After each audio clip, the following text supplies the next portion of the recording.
Vem cá, você já parou para pensar no frete das mercadorias que chegam até a nossa casa, que chegam até o supermercado para que a gente adquira determinado produto? Já pensou o quanto que esse frete termina repercutindo também? É mais um dos fatores que terminam encarecendo o preço de tudo que a gente paga. Afinal de contas, se você for olhar, a lógica do nosso país ela parece ser o contrário de vários países de primeiro mundo. Aqui o nível salarial termina sendo mais baixo, a prestação de alguns serviços termina tendo uma remuneração mais baixa, mas o custo dos produtos ele é muito mais acentuado. O número de horas ou de dias ou de meses que um trabalhador precisa para poder adquirir determinados produtos, ele é bem maior aqui do que em outros países onde o nível de renda termina sendo um pouco maior.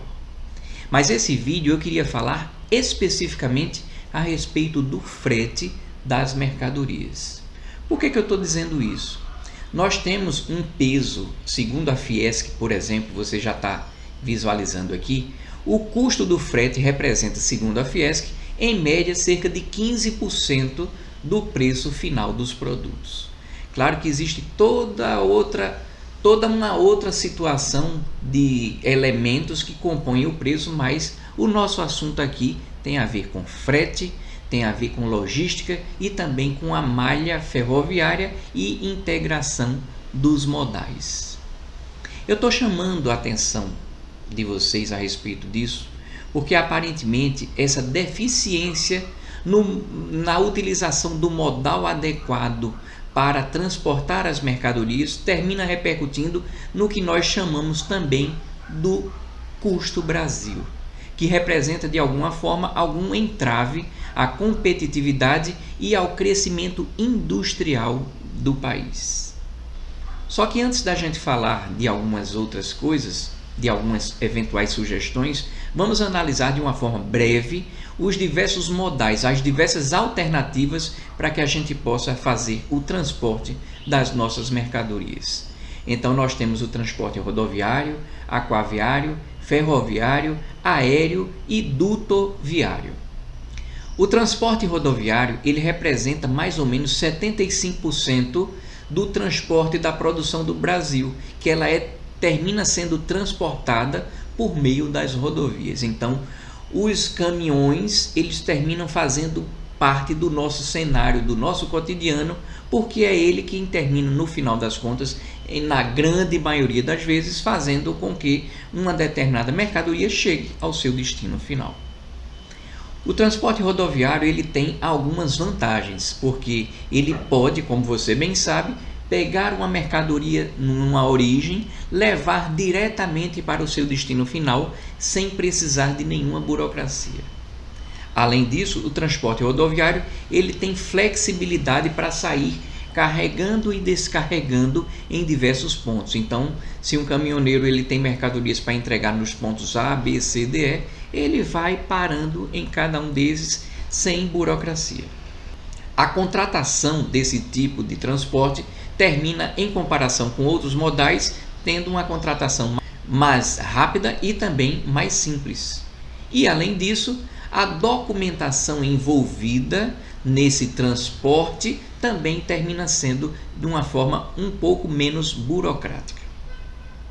Por outro lado, como desvantagem, nós sabemos que o transporte rodoviário, ele, por exemplo, não consegue levar mercadorias, por exemplo, entre continentes, ou então entre distâncias que entre aquele trajeto você tem percurso marítimo, por exemplo, que seria algum tipo de obstáculo para o uso exclusivo daquele modal de transporte.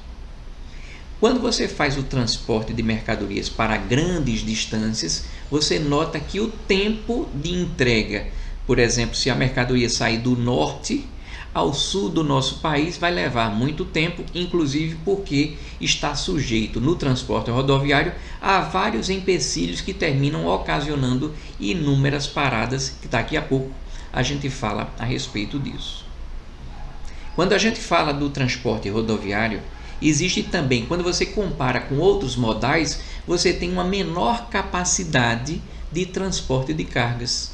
Quando você compara a capacidade de transporte de um caminhão versus um navio versus um trem, você já nota que a capacidade ela é bastante reduzida.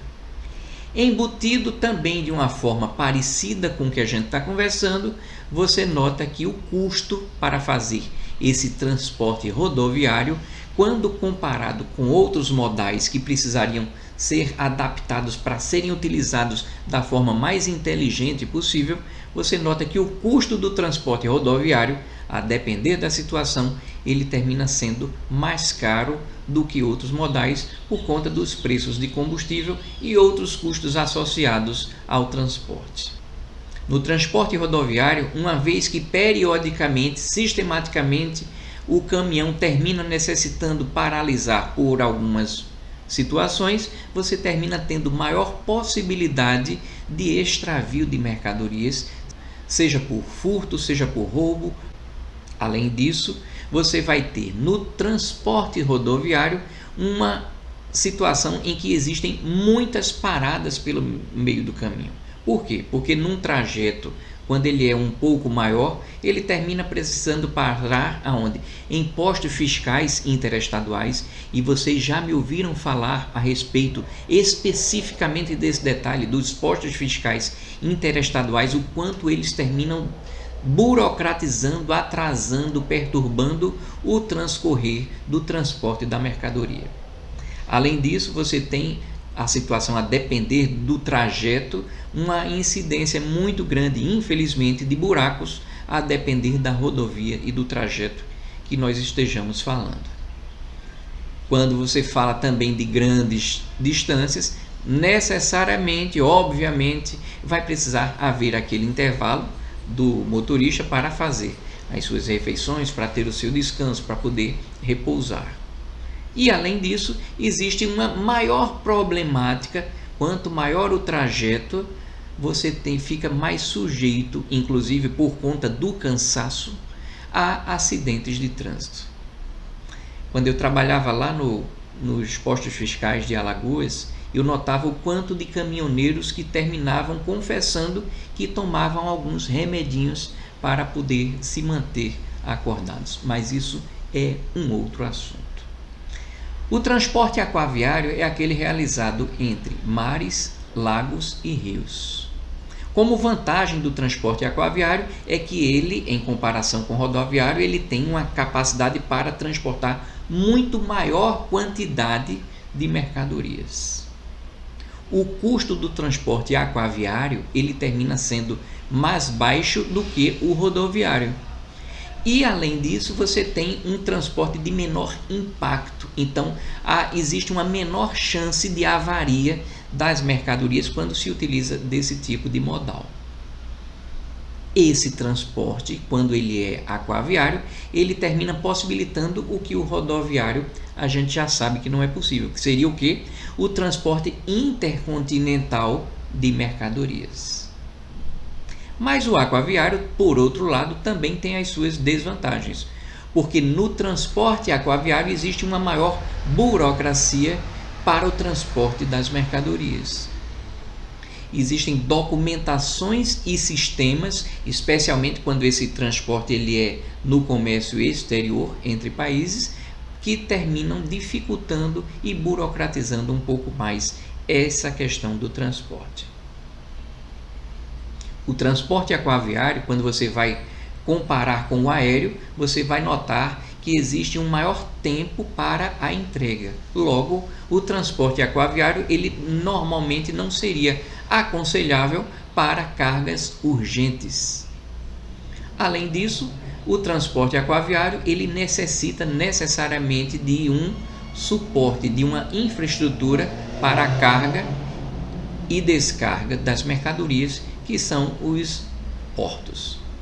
Vamos falar agora do transporte ferroviário, porque o transporte ferroviário, eu acho que muitas pessoas já ouviram falar no transporte ferroviário, que ele é o transporte muito indicado para grandes distâncias terrestres e especialmente indicado para países com dimensões continentais como é o caso do Brasil. Esse é o modal que poderia ser amplamente utilizado no nosso país, mas vocês vão ter um pouco da ideia de como é que anda essa situação do transporte ferroviário. Como vantagem do transporte ferroviário, você tem um custo também de transporte reduzido quando você compara com o rodoviário. Você tem também uma grande capacidade de transportar cargas. Quando você compara a capacidade de um trem versus a de um caminhão, uma imagem já mostraria tudo a diferença na capacidade de transporte de cargas. Além disso, pelo fato de que o trem ele termina tendo um trajeto pré-estabelecido e paradas pré-definidas, normalmente, você tem menor risco de acidentes e também de perda, de extravio das cargas. Como desvantagem, você tem um determinado pequeno alcance das malhas que já estejam estabelecidas no nosso país. Os números oficiais dão conta de algo por volta de 30 a 31 mil quilômetros de malha ferroviária. Você pode pensar, meu Deus, mas então 31 mil quilômetros é muita coisa. Mas depois a gente vai comentar um pouco a respeito do quanto que esse número termina não sendo representativo, porque ele traz dentro de si algumas questões que daqui a pouco a gente vai comentar. Como o trem ele percorre aquele trajeto pré-definido, que é sobre os trilhos, ele tem o que? Uma menor flexibilização de rotas.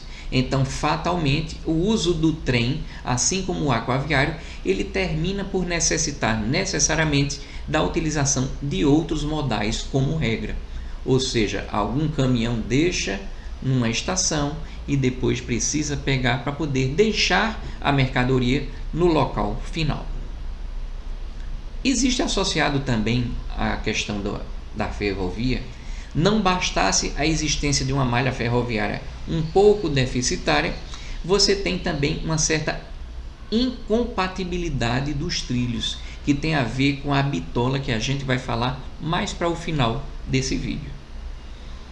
Para a utilização intensiva, e o nosso país é a cara desse tipo de transporte, porque nós somos um país com dimensões muito grandes, você precisaria ter um alto investimento dos governantes, mas infelizmente o transporte ferroviário ele teve alguns picos de algum tipo de incentivo, mas aparentemente a gente precisaria estar muito mais coordenado para poder utilizarmos de uma forma muito mais inteligente e eficiente o transporte ferroviário, de forma a melhorar o custo do trajeto, do frete, para que a mercadoria saia de um ponto a outro, seja dentro do território nacional ou até mesmo ali sendo um ponto de partida para que a gente faça um transporte internacional de mercadorias. O transporte aéreo ele é o mais indicado para o transporte de mercadorias frágeis ou também para mercadorias urgentes. Então, quando você tem longas distâncias, você já sabe que de todos esses modais o transporte aéreo termina sendo imbatível. O transporte aéreo tem como vantagem o fato de ser um transporte mais seguro, com menos risco de acidente. Ele tem maior rapidez e previsibilidade no horário de chegada das mercadorias e percorre rapidamente longas distâncias. No entanto, como desvantagem, nós sabemos que o avião, quando a gente compara com trens e navios, a capacidade de carga da maioria dos aviões ela é relativamente reduzida quando comparada com aqueles outros modais. O transporte aéreo, do mesmo jeito que aquele aquaviário, ele faz com que seja necessariamente quase sempre a utilização de uma outra modalidade de transporte que complete aquele ciclo de transporte da mercadoria entre quem fabricou e quem está recebendo ou quem está vendendo e o consumidor final. O custo de transporte aéreo ele costuma na maioria das vezes ser um custo bem mais elevado do que outros. Então você ganha aquela rapidez, mas você tem um custo associado também mais elevado. Do mesmo jeito que o aquaviário, o transporte aéreo também necessita de algum tipo de estrutura e terminais específicos para carga e descarga, que seriam os aeroportos. O transporte dutoviário é aquele que ocorre por meio de tubos e dutos. Esse transporte ele tem baixo custo de operação, percorre longas distâncias, ele é seguro e confiável e funciona de forma ininterrupta. No entanto, o transporte dutoviário tem como desvantagem o fato de que ele é restrito basicamente a gases, fluidos líquidos e sólidos granulares. Então, ele não é uma coisa que possa ser utilizada de uma forma ampla.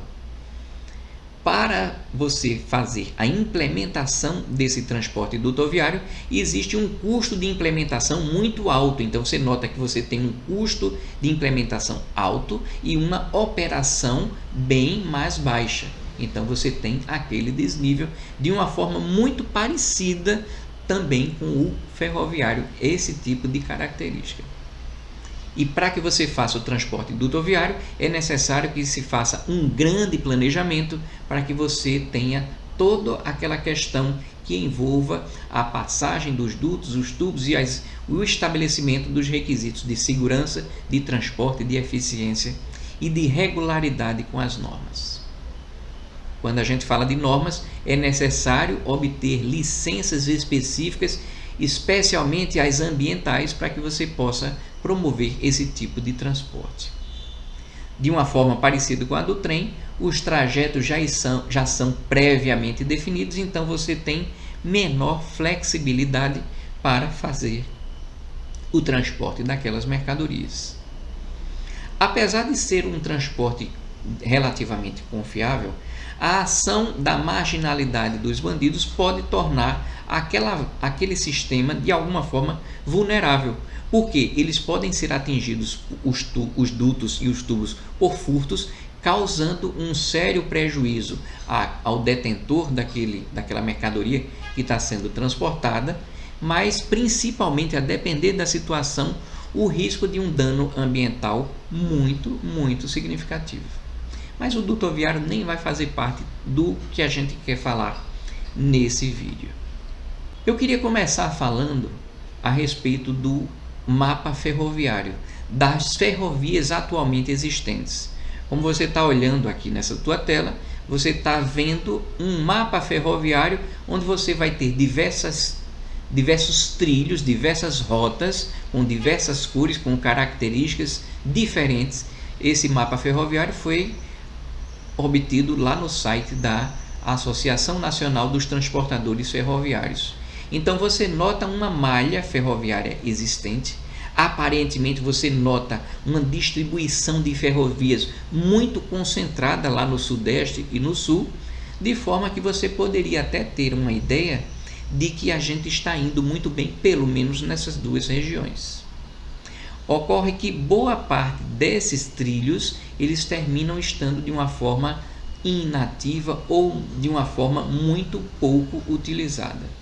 Além do mais, existe algum problema em relação ao intercâmbio e à integração entre esses diversos trilhos. Então, essa malha ferroviária que você está visualizando, que atinge por volta de 31 mil quilômetros, nós ainda vamos falar nisso, o quanto que termina sendo uma certa falácia, uma certa enganação de você pensar que esses 31 mil quilômetros de ferrovias vão estar plenamente aptos a se integrarem e produzir o transporte de um ponto, por exemplo, do centro-oeste, para chegar lá no litoral, em algum local, por exemplo, lá no nordeste.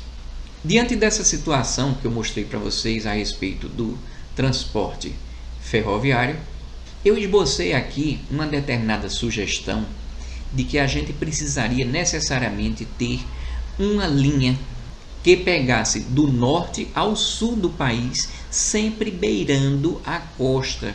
Por que beirando a costa? Significa que a gente não está querendo internalizar e promover a integração para a parte mais interna do país? Não.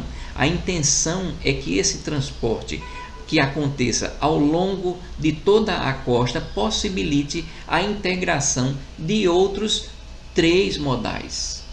Vocês vão me ouvir falar daqui a pouco. Essa sugestão que eu estou dando aqui, ela não inibe o uso, por exemplo, das diversas malhas que vocês já viram que pega do lado do Atlântico para a parte interna do nosso país, tá? Uma coisa não inviabiliza a outra.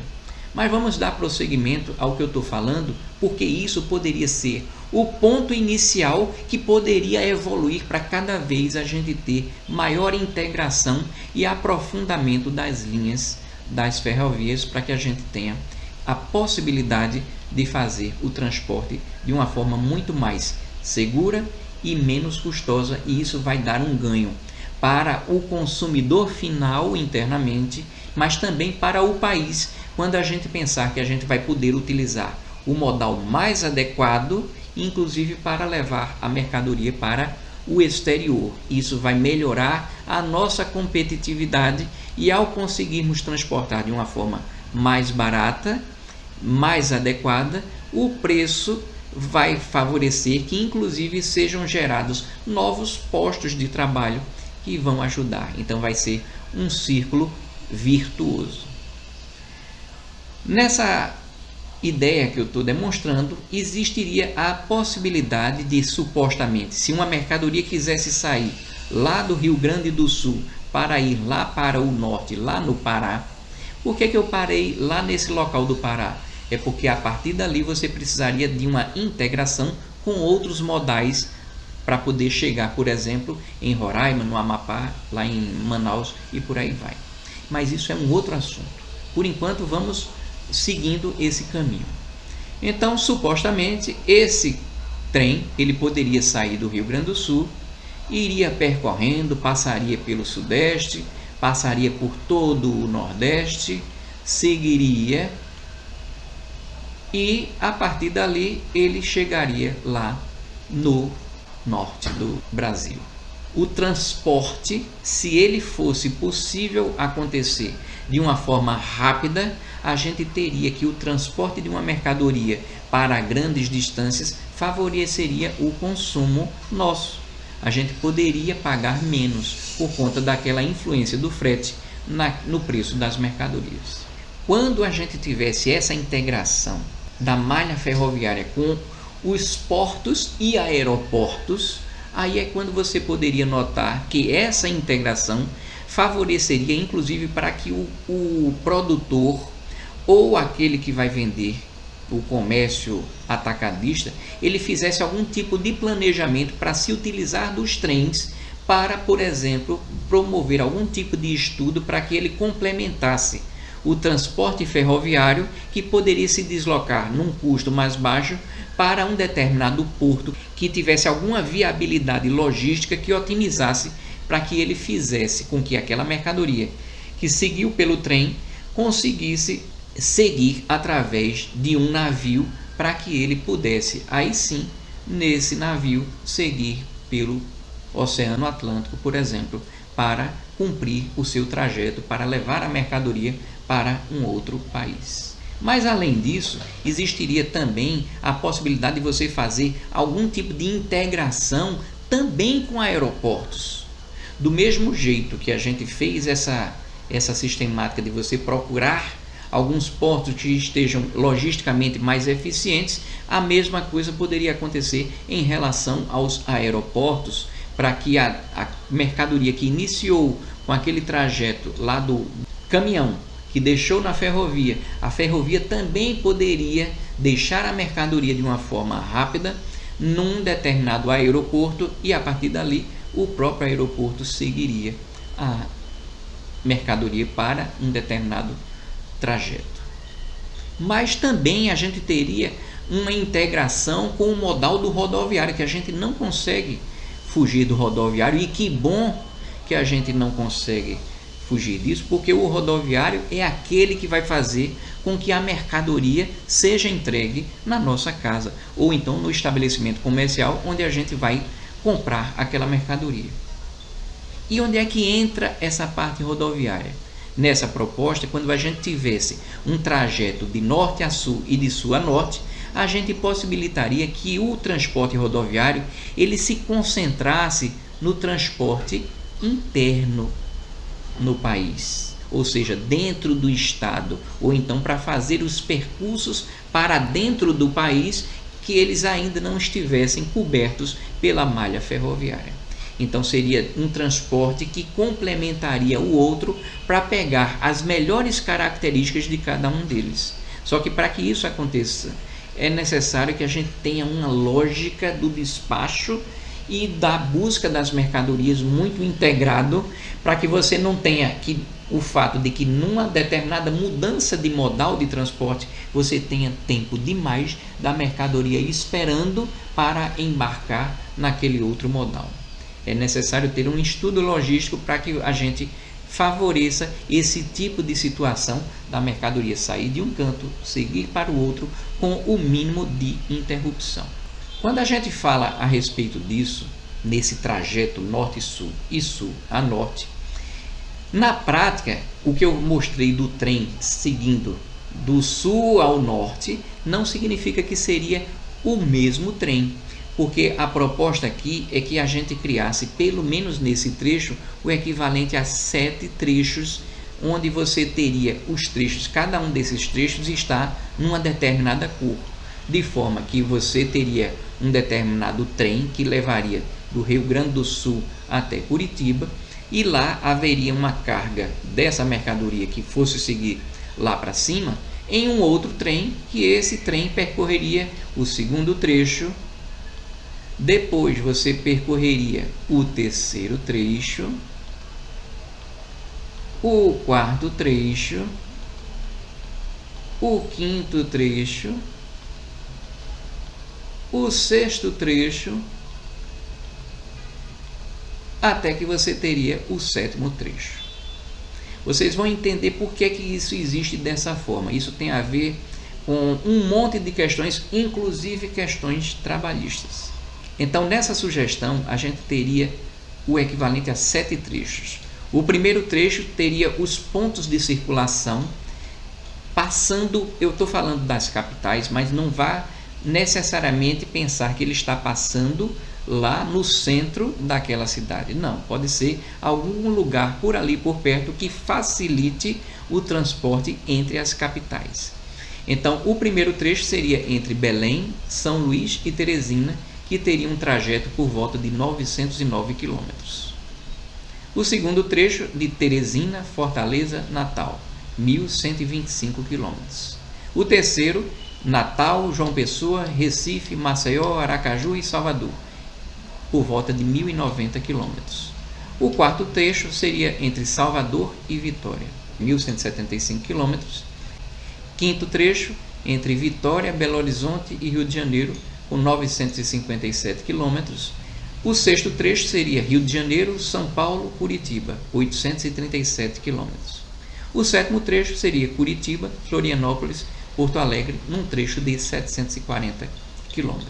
Quando a gente fala dos trechos, não imagine que os trechos são apenas esses 3 pontos, porque, como vocês já me ouviram falar, necessariamente poderiam existir alguns pontos de parada que privilegiassem esse tipo de integração entre os modais, seja regiões que viessem a ficar próximas a portos, seja regiões que ficassem próximas aos aeroportos, tá? Tudo buscando que a gente possibilite a integração desses diversos modais. Quando nós falamos dessa sistemática, vamos imaginar um determinado trecho, que a gente estava falando de trecho, como é que isso funcionaria, por exemplo, num trecho que tivesse 3 pontos de parada. Supostamente, isso é uma forma simplificada, porque vocês já acabaram de me ouvir falar que não seria apenas 3 capitais, seriam outros pontos por conta da integração.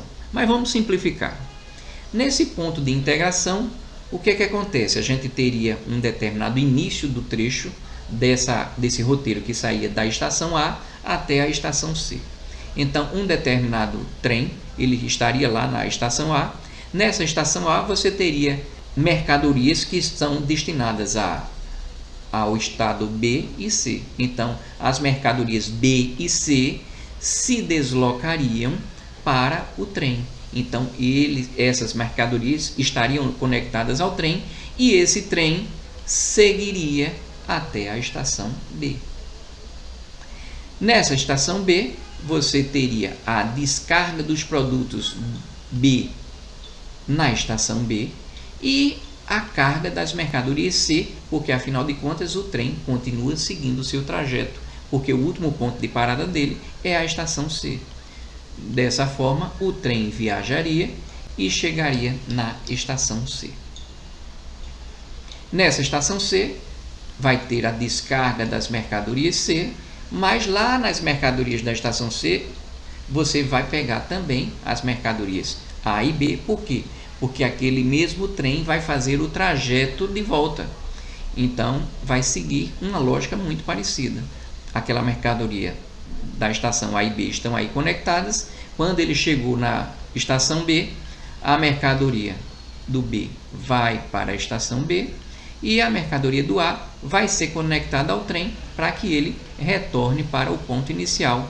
E nesse ponto que ele chegou lá na estação A, as mercadorias vão ser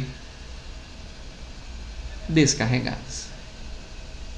Uma vez que essas mercadorias estejam descarregadas, aí sim você vai ter que a cada uma dessa situação, desse ciclo, desse trajeto, que poderá acontecer diariamente, várias vezes, a gente vai falar a respeito disso, aí sim você teria a integração com outros modais, de forma que cada um daqueles contêineres poderia ser anexado a um determinado transporte rodoviário e partiria para o seu destino final. Quando nós falamos a respeito desse ponto de parada, de quando ele faz a carga e a descarga, o que eu fico imaginando é que, por exemplo, a gente está tirando um detalhamento dessa estação B. Então você tem o trem que que ele saiu da estação A e acabou de chegar na estação B, onde você teria lá na estação B pelo menos 2 pontos de parada. No primeiro ponto de parada é onde aquelas mercadorias que pertencem à estação B, elas seriam desconectadas daquele trem e a partir dali, aquele trem que foi desconectado seguiria para o outro ponto de recarga que a gente vai falar dele daqui a pouco. Mas aquela mercadoria B que precisa ficar naquela estação B, ela seria puxada aí eu botei nesse desenho como se fosse um trenzinho diferente, pode ser um trem de menor porte, porque a função desse tipo de aparelho seria simplesmente puxar aquelas mercadorias específicas para internalizar. Então, aquele trenzinho vai puxar aquela mercadoria e ao ser internalizada aquela mercadoria necessariamente precisaria passar por algum tipo de inspeção de mercadorias, algum tipo de visualização de raio-x que ficaria necessariamente disponível para os órgãos, seja de fiscalização da Secretaria da Fazenda, fiscalização da Receita Federal, se aquele for um ponto de exportação, seja também de visualização através de disponibilização de imagens para também a Polícia Federal para coibir eventuais crimes que possam acontecer no trajeto e no transporte dessas mercadorias. Inibir, por exemplo, o trajeto de drogas, a questão do transporte de drogas. O importante é que essa visualização do raio-x ela fosse de alguma forma compartilhada. Eu não estou dizendo que precisa ficar todo mundo junto, mas aquelas imagens, aquele momento de inspeção, estariam todos os olhos que têm interesses diferentes, mas sendo submetidos a algum tipo de análise.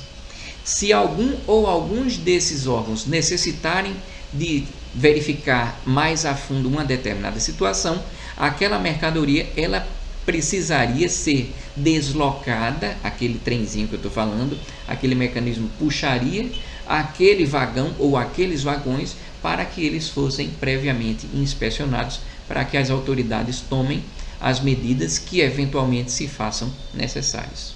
Mas se nada aconteceu de errado, aquele trenzinho ele vai sair daquele trajeto e aquela mercadoria B ela vai ser pega um determinado guindaste e ali vai ter um ponto em que necessariamente quando você fez a carga daqueles containers, aqueles containers eles precisariam estar mapeados para que cada container a gente já soubesse a ordem de qual container está na frente do outro, para que se possa organizar a chegada dos caminhões, que seriam outros modais, que precisariam pegar aquele container e seguir viagem, para que você não tivesse uma desorganização entre essa questão da carga e da descarga.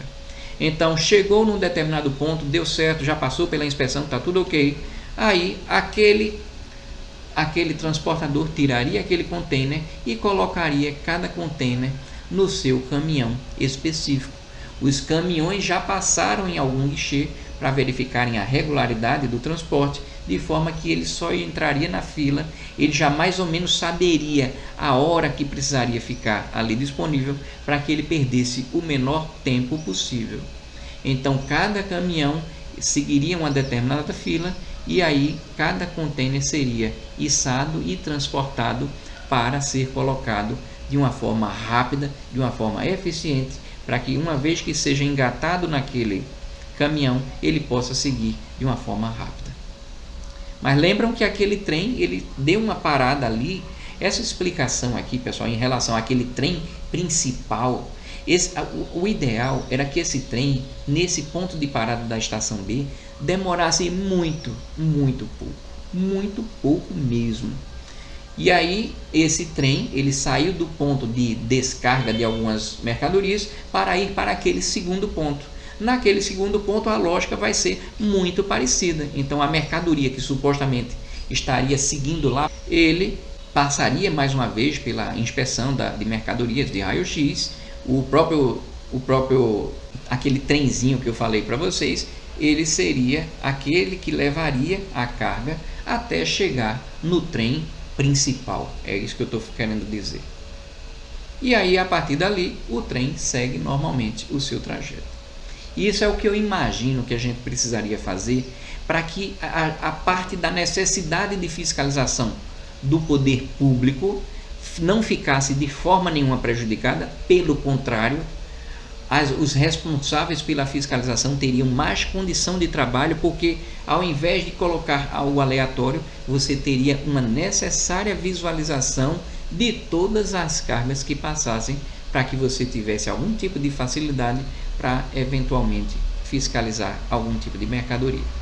Então você ajudaria o poder público a ser mais eficiente e também de uma forma a não atrapalhar essa questão do transporte no caso em que as coisas estiverem plenamente regulares. Eu falo atrapalhar, mas por favor, quem for do setor público nem se chateie, porque eu sou servidor público. Eu estou falando atrapalhar no sentido da burocracia, do excesso de burocracia, não atrasar aquela sistemática que se pretende para que o transporte ocorra. Embora o serviço público ele é vital para coibir inúmeras irregularidades. Quando a gente fala dessa sistemática, existem algumas premissas que são necessárias para que a gente tenha uma agilização no transporte e que a gente promova algum tipo de economicidade. O ideal era que esses pontos de parada do trem, eles não acontecessem por mais do que 1 hora. Mas naqueles pontos em que você teria a integração entre os diversos trechos, o ideal era que as mercadorias que saem do trecho 1 para seguirem em outro trem para o trecho 2, que aquelas mercadorias elas não esperassem mais do que 4 horas. Então esses horários de chegada e saída de cada trem precisariam estar de alguma forma uniformizados, para que você tivesse um transporte ferroviário que ganharia o tempo em relação a um monte de outros modais. Ou seja, você se utilizaria do planejamento para fazer com que aquele trajeto se tornasse ainda mais rápido.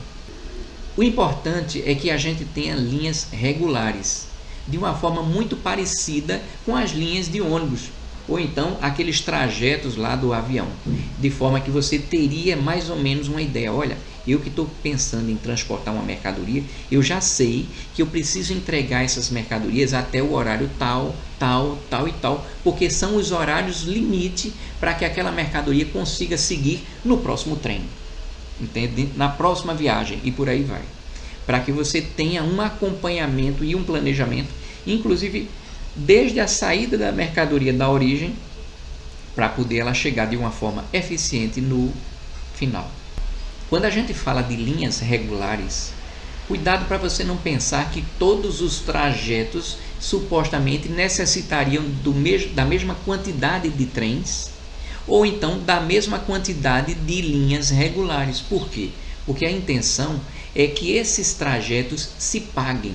Então, se tiver um determinado trecho que ele não deveria supostamente sair o trem carregando muito poucos vagões, ele precisaria ter um espaçamento um pouco maior para poder dar tempo daquele trem seguir de uma forma mais eficiente. A intenção é que a parte da linha férrea ela se pague, então que ela não precise ser subsidiada. Então, esse tipo de ajuste ele só aconteceria com o tempo, quando a gente verificasse como é que aconteceria essa demanda no trajeto das mercadorias de norte a sul ou de sul a norte. Mas independente de ter mais ou menos viagens, não poderia deixar de jeito nenhum de ter nos diversos trechos, no mínimo, uma viagem de trem por dia. Isso eu estou sendo muito conservador, porque na verdade o trânsito de mercadorias vai ser muito mais intenso do que um trem, por exemplo, poderia dar conta, tá? Porque eu que trabalhei em postos fiscais da Secretaria da Fazenda de Alagoas, eu notava a necessidade de trânsito de mercadorias, que na maioria das vezes tinha mais mercadoria chegando do sul e do sudeste em relação ao nordeste do que no sentido inverso. Tanto é que os postos fiscais da região sul do estado, eles tinham mais movimento do que os da região norte. Isso é uma coisa objetiva, pelo menos do período em que eu trabalhei nos postos fiscais de 2002 a 2005.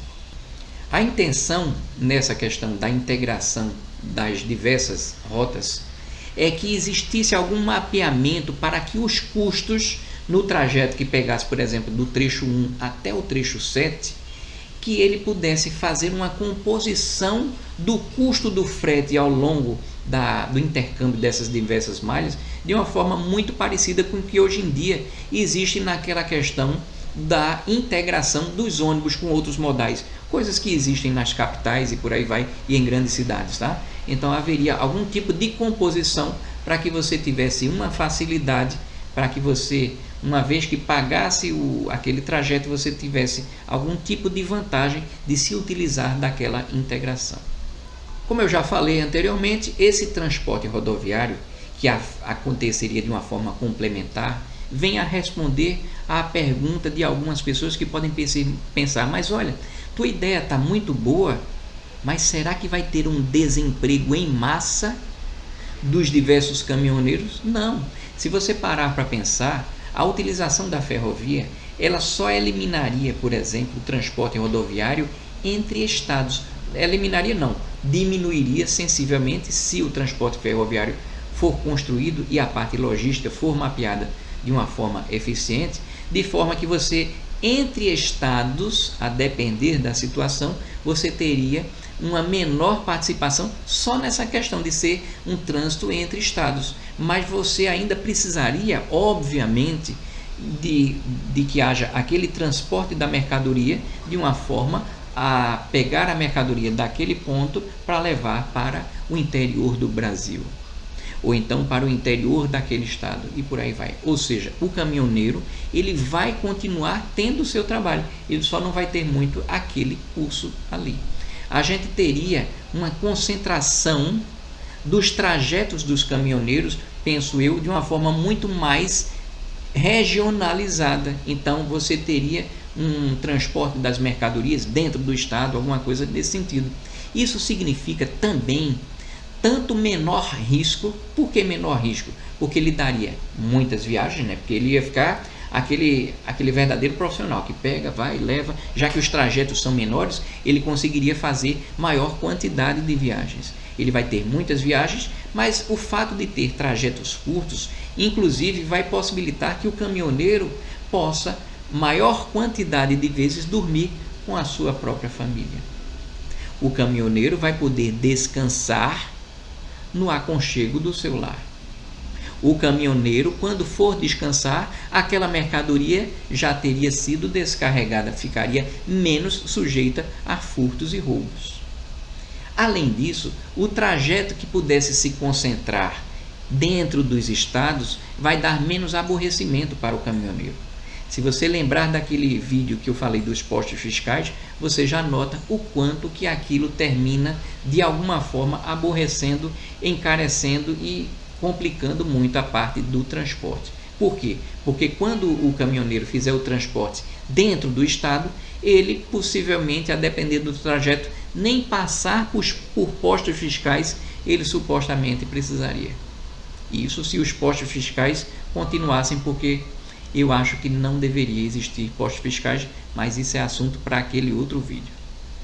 Pelo fato da gente ter desafogado esse tipo de trajeto entre estados, de uma forma reflexa, você teria inclusive uma menor quantidade de acidentes de trânsito. Por favor, caminhoneiro, eu não estou falando que você é o grande causador, mas independente de se você faz com caminhão ou com carro ou o que for, se você desafogou aquela rodovia, você termina favorecendo que exista, por exemplo, menor quantidade de acidentes de trânsito. Inclusive em vias que tem uma mão única, você não tem uma rodovia dupla ou tripla por aí, você teria também uma menor quantidade de situações de ultrapassagem indevida, então você teria um ganho adicional pela implementação desse tipo de modal. Além disso, em alguns casos existem alguns caminhões que eles terminam andando com sobrepeso. Infelizmente, os postos rodoviários fiscais, pelo menos aqui no Nordeste, eu só posso testemunhar do que eu vi, tem tido menor quantidade de situações que possibilitem que a Polícia Rodoviária Federal efetue algum tipo de controle do peso. Por quê? Porque o sobrepeso, inclusive, diminui a vida útil das nossas rodovias. Observou a quantidade de vantagens que a gente teria se a gente fizesse um intercâmbio entre esses diversos modais? Quando a gente falou daqueles pontos de parada, vocês muito bem sabem a lógica, a sistemática para que a gente faça esse tipo de integração entre os modais não passaria apenas pelas capitais, mas também por portos, como essa situação também. Então, aquele trem, você teria aquela mercadoria que também se passaria pela inspeção, tudo do mesmo jeito que algum ponto de carga e descarga das mercadorias. Só que a diferença é que a mercadoria que tivesse chegado, ela seria facilmente transportada, e o ideal é que ela fosse transportada no container o máximo que der através de trilhos. Por quê? Porque internamente o trilho chegaria até o ponto máximo que desse para que aquela mercadoria conseguisse ser içada daquele ponto dos trilhos para serem carregadas diretamente no navio, de forma que aí sim o próprio navio já poderia seguir o seu curso. Do mesmo jeito, a gente teria algum tipo de integração. A lógica é muito parecida, de forma que o ideal era que esse ponto que ficaria próximo dos aeroportos, mas é óbvio que não pode ser no aeroporto, é alguma localidade próxima. O que é que acontece? Aquele trem que faz aquele percurso nacional, ele deixaria aquela mercadoria, a mercadoria seguiria internamente através de trilhos até um determinado ponto que possibilitasse algum tipo de carregamento das mercadorias, para que aí sim, uma vez que tivesse sido carregada, o próprio avião seguiria o seu caminho. O ideal para que isso aconteça é que todo o trâmite e toda essa questão da burocracia nessa questão de transporte multimodal e intermodal, ela seja agilizada para que você tenha uma facilidade que a mercadoria, com uma única documentação, ela possa seguir de um começo até o final do trajeto. Como a gente já falou, não basta a mercadoria chegar nesses diversos portos e aeroportos, Precisa melhorar também a questão das leis que embutem alguns tipos de obrigatoriedade, algum tipo de controle que precisaria estar um pouco mais afinado com a necessidade de você tornar a fiscalização mais eficiente, mas também menos burocrática, para que a parte logística também consiga acontecer de uma forma muito mais rápida. Isso, obviamente, sem prejudicar o trabalho da fiscalização e também do policiamento. Observe que de nada vai adiantar toda essa nossa conversa se a gente verificar que a gente não teve uma integração suficiente para promover algum tipo de utilização, por exemplo, das aeronaves. Segundo a Associação Brasileira das Empresas Aéreas, que é a ABAR, menos de 20% da capacidade das aeronaves é utilizada para a logística de mercadorias. Viu o potencial de crescimento? Mas uma coisa que me assusta ainda mais é a situação que a gente verifica nos portos. Segundo o que eu apurei em alguns sites, no maior porto do país, o de Santos, os navios precisam permanecer cerca de 18 dias, não são 18 horas, 18 dias para serem carregados, pois não há espaço suficiente para que todos possam atracar. Clientes cancelam pedidos em função da demora na entrega de mercadorias, pois falta infraestrutura para escoar a produção. Esse tempo de espera aumenta os preços dos fretes marítimos, sobrecarregando o importador ou exportador brasileiro. Nós estamos falando do maior porto do país. Quando nós falamos a respeito disso, traz embutido duas questões. Primeiro, precisa existir algum tipo de estudo que melhore essa capacidade logística. Para mim, eu não preciso de ouvir nem sequer comparativos com outros países. Mas 18 dias para serem carregados me parece uma demora não razoável. A gente precisaria tornar essa questão de que a mercadoria, de nada adianta chegar pela ferrovia, ter rapidez naquela retirada da mercadoria do trem para chegar no porto, se no porto for necessário ele aguardar dias e mais dias e mais dias. Precisamos melhorar isso, e isso vai melhorar muito o desenvolvimento, vai gerar um fortalecimento na nossa balança comercial, vai gerar emprego, vai ser todo aquele círculo virtuoso que eu já havia falado.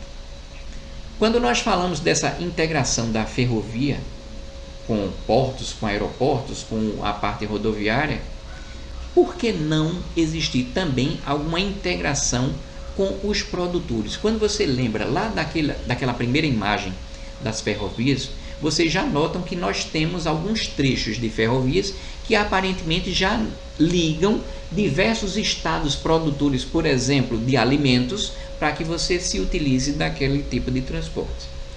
O que eu estou querendo dizer é que aquela questão da fiscalização das mercadorias, daqueles entrepostos que garantiriam a fiscalização, seja da polícia, seja dos auditores, por aí vai, que existissem também entrepostos que garantissem isso nos centros, nos grandes centros produtores, de forma que você teria necessariamente algum tipo de intercâmbio entre essa ideia que eu tive de norte a sul, mas com as coisas que já existem.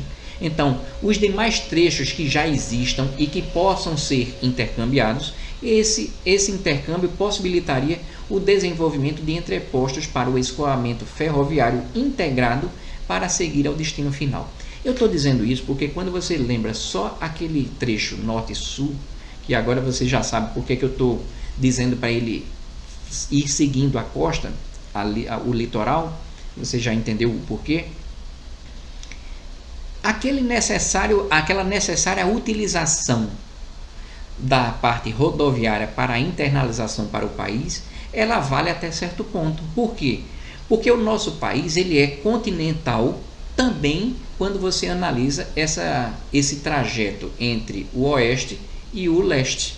Então você também tem grandes percursos a serem percorridos quando você pensa não só na parte norte e sul, mas também na parte oeste e leste. Então, a utilização da malha ferroviária também seria desejável para esse tipo de situação, para que a mercadoria não precisasse sair durante tão grandes distâncias, pegando, por exemplo, do Mato Grosso, para seguir para o litoral, para só a partir dali ele seguir para outro caminho. O ideal era que a gente se utilizasse das malhas já existentes, de forma que seria tão importante que visualizar trens na nossa paisagem quando a gente fosse passear por aí, por dentro do país, os trens deveriam fazer parte do nosso dia a dia, de uma forma muito mais intensificada.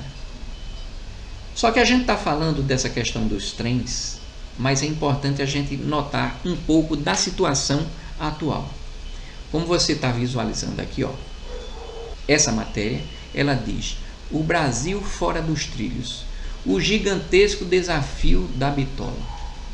A gente vai falar agora de uma certa incompatibilidade que existe dos trilhos para que promova uma determinada integração, que foi a que eu acabei de falar.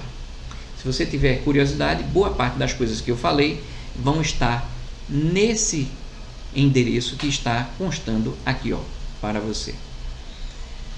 Então, quando a gente fala disso, existe uma questão que é a diferença de bitola. Bitola é o termo técnico atribuído à distância entre os trilhos de uma via férrea, medida horizontalmente entre as faces internas dos boletos dos dois trilhos que sustentam e guiam a composição férrea. Existem bitolas estreitas, padrão e largas. No Brasil, por exemplo, a bitola predominante em quantidade de quilômetros instalados, ou seja, cerca de 75% da nossa malha, isso é uma informação de 2018, ou seja, o equivalente a aproximadamente 22.086 quilômetros, é a bitola estreita de 1 metro. Essa bitola ela é a mais barata para construir e por isso ela foi escolhida pelos pioneiros ferroviários brasileiros, só que essa bitola ela tem um fato de que ela é menos produtiva. Por quê? Porque ela comporta trens com vagões menores. Então, as ferrovias de carga em bitola métrica no Brasil ou estão totalmente inoperantes ou estão com baixo índice de ocupação. Baixo índice de ocupação, observe, alguma coisa precisa mudar pelo fato de que, segundo essa reportagem, segundo esse site, existe até aquele serviço para oferecer aquele trajeto. Mas de que vai adiantar você ter uma ferrovia se aquela ferrovia não oferecer a saída e a integração necessária para dizer, olha, você vai se utilizar da ferrovia e vai se dar bem na complementação. Se simplesmente existir a ferrovia, não adianta muita coisa. Segundo dados da Agência Nacional de Transportes Terrestres, a ANTT, de 2017, 88% das ferrovias inoperantes brasileiras foram construídas em bitola métrica. Então, observe que quando a gente tinha falado daqueles 75% que estavam com a bitola de 1 metro, vamos falar agora desses outros 25% que supostamente foi construída com a bitola larga de 1,60 m. Por conta da sua eficiência operacional, longo curso e recente idade dos ativos, essas ferrovias são imbatíveis na competição com o modo rodoviário. Contudo, servem apenas como corredores isolados de exportação de minério ou de grãos. Essa frase precisa ser segmentada por duas questões. Segundo esse testemunho, você olhou aquela malha toda, mas só algumas estão operantes e só algumas estão nessa bitola que ela é operacionalmente mais eficiente. Então você vê que você tem pequenos trechos que estão, por exemplo, podendo se utilizar disso. A intenção nessa minha sugestão é que a ferrovia ela esteja disseminada de uma forma indicada, inclusive para quando a gente tiver pequenos produtores se utilizem disso. Vocês vão notar um pouco disso quando vocês assistirem um vídeo que fala do SUDEPS, que fala da exportação, mas isso é um outro assunto. Como os trilhos dessas duas malhas brasileiras têm bitolas diferentes, o longo curso ferroviário, principalmente o do mercado interno, ficou inviabilizado para ser feito por trilhos. onde origem e destino estão em bitolas diferentes. Ou seja, não se engane ao olhar o tamanho da nossa malha. De nada vai adiantar se você começa um trajeto, mas você não pode continuar, não tem aquela continuidade. Existe certa escassez da nossa malha ferroviária. O número de por volta de 30 mil quilômetros de trilhos instalados no Brasil é uma ilusão algébrica. Na realidade, veja lá, temos pouco mais de 10 mil quilômetros de trilhos ativos e somente 7 mil desses 10 mil são economicamente conectáveis por conta da existência de bitolas diferentes para se alcançar distâncias longas. Essa reportagem já explicou, em outras palavras, o que eu já tinha falado anteriormente. E aí você pode pensar, mas olha, esse é um grande desafio. O Brasil ainda não enfrentou isso, pelo menos até onde eu sei, pelo menos essa reportagem é do ano passado, a não ser que alguma coisa tenha acontecido do ano passado para cá, mas o Brasil passou não sei quanto tempo e não resolveu essas questões de logística. Nós não nos preocupamos com isso. Porque esse tipo de problema de você ter divergência de bitolas já existiu com outros países em outras situações. Para vocês terem ideia, os britânicos resolveram a questão com o Golds Act de 1846. Mais de 150 anos, quase 200 anos atrás, que obrigou a unificação do sistema ferroviário do Reino Unido na bitola de 1,435 metros. Já os americanos o fizeram imediatamente após a sua Guerra Civil, de 1861 a 1865, por iniciativa da New York Central and Michigan Central Railroads. Observe o quanto nós estamos atrasados, nem sequer despertamos, quanto mais para a gente fazer ações no sentido da melhoria dessa questão.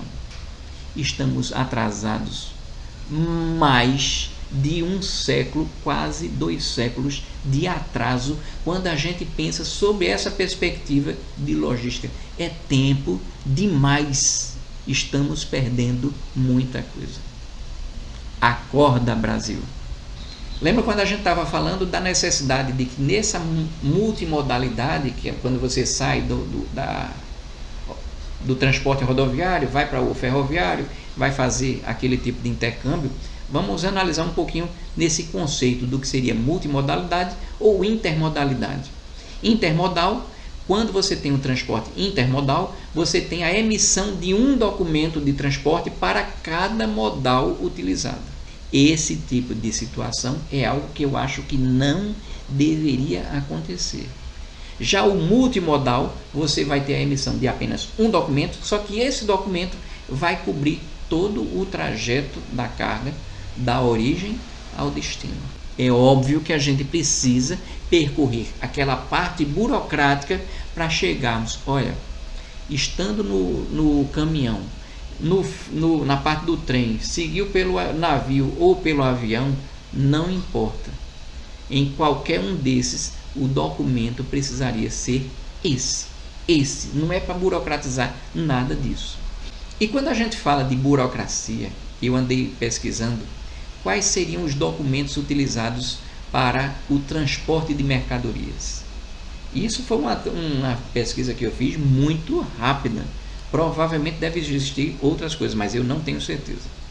Então, existem documentos que eu vou citar para vocês. Alguns desses são obrigatórios, outros não são obrigatórios, mas quase todos são, a depender da especificidade de cada um deles. Você tem nota fiscal eletrônica, documento auxiliar da nota fiscal eletrônica, que é o DANF, conhecimento de transporte eletrônico, CTE, documento auxiliar de conhecimento de transporte eletrônico, que é o DACT, manifesto eletrônico de documentos fiscais, MDFE, documento auxiliar do manifesto eletrônico de documentos fiscais, que é o DANDF, recibo de pagamento de autônomo, RPA, responsabilidade civil do transportador rodoviário de cargas, RCTRC, código identificador de operação de transporte, CIOT, certificado de registro e licenciamento de veículos, CRLV, Vale pedágio obrigatório, VPO, romaneio, Registro Nacional de Transportadores Rodoviários de Cargas, que é o RNTRC. E aí, o que é que você acha? Para chegar naquele sonho que nós estamos sonhando juntos, o que é que a gente poderia simplificar? O que é que tem de comum entre eles para que a gente sintetize e busque algum tipo de documentação única? Se não única, mas pelo menos restrito de uma forma muito maior, porque o ideal era que tivesse um único documento, mas se não for, que tivesse pelo menos dois, porque o segundo ou o terceiro seria de algum tipo de especificidade que talvez não fosse útil para você necessitar preencher se aquele transportador nunca se utiliza daquele modal. Eu até isso posso aceitar, mas a tamanha quantidade de documentos não me parece nem de perto razoável. E quando aquele transportador não cumpre algum tipo de formalidade, eu nem vou ler porque eu acho que não vale a pena. Só está aí aparecendo na tua tela as diversas penalidades para algumas dessas situações que podem ensejar a aplicação de multa, mas podem inclusive ocasionar a suspensão do registro, o cancelamento do Registro Nacional de Transportadores Rodoviários de Carga, multa de 3.000 e por aí vai, tá? Então você tem uma situação em que cada uma dessas situações precisariam estar instruídas. E quando a gente fala dessa simplificação, eu fico imaginando que talvez algumas dessas multas podem ser aplicadas aos transportadores, às vezes até pelo pouco conhecimento, pelo menos aquele que está no início, ainda não se habituou. Então, a ideia é que de uma forma muito parecida com o que eu falei no outro vídeo de registro de imóveis, era que nesses diversos pontos de entrepostos você tivesse facilidade para que nesses pontos o próprio transportador tivesse algum tipo de contato com algum responsável dos órgãos envolvidos, para que ele saiba, olha, esse campo aqui não ficou claro para mim. Você pode me ajudar para que aquilo seja de alguma forma esclarecido, porque a intenção da fiscalização não é punir, é garantir que aquela situação da regularidade aconteça e que você dê a oportunidade da pessoa caminhar dentro da legalidade. E na impossibilidade disso, aí sim é que se operacionaria a questão da punição. O ideal, como eu já falei, era que nesses entrepostos, nesses pontos de parada ferroviários, você tivesse unidades onde você tivesse consolidado a presença, mesmo que fosse remota, através de algum determinado local, que ele pudesse estabelecer uma videoconferência para que aí os diversos órgãos, naqueles horários específicos, pudessem orientar para que você não ficasse perdido, porque uma tristeza é você, ao não saber uma determinada coisa, precisar rodar para ir para um local que você nem sabe onde é. Às vezes você bate numa porta, descobre que não é ali e é outro. O ideal era que a gente favorecesse para que quem tem a necessidade de uma informação possa obtê-la rapidamente. Do mesmo jeito que eu falei na parte de quem está querendo registrar o imóvel, não precisar se deslocar. Ali já seria um ponto para ele obter as informações, obter a forma dele preencher os requisitos de forma unificada e simplificada, para que ele possa fazer o transporte das mercadorias com agilidade e com menos aborrecimento. Aí eu fico pensando, meu Deus, eu estou sonhando com isso. Será que é um sonho só da minha cabeça? Segundo essa reportagem que você está visualizando aqui, ó, da BBC, existe algum tipo de ferrovia que a China já busca fazer. A China, aparentemente, já despertou para essa questão logística, de forma que ela busca construir uma rodovia que ligue, por exemplo, os portos do Sudeste e fazer um intercâmbio, inclusive, com outro país, que seria o Peru, para que aquela mercadoria pudesse seguir pelo trem, para seguir de uma forma no transporte aquaviário para atingir o Pacífico, que é onde teria um acesso facilitado para que chegue na China. Nesse ponto eu não estou criticando a China, eu só estou mostrando para vocês que a China já despertou para essa necessidade logística. Eles já despertaram para isso, falta nós despertarmos. nós temos os nossos próprios interesses, e quando a gente fala de intercâmbio das bitolas, por que não a gente tentar fazer algum tipo de intercâmbio entre ferrovias, entre os diversos países, por exemplo, seja do Mercosul, seja no Peru, seja no Equador? Por que não? Isso vai dar competitividade nossa no mercado internacional. Vamos precisar acordar em relação a isso. Como eu já mostrei para vocês, diante de tudo isso, o que é que a gente vai fazer?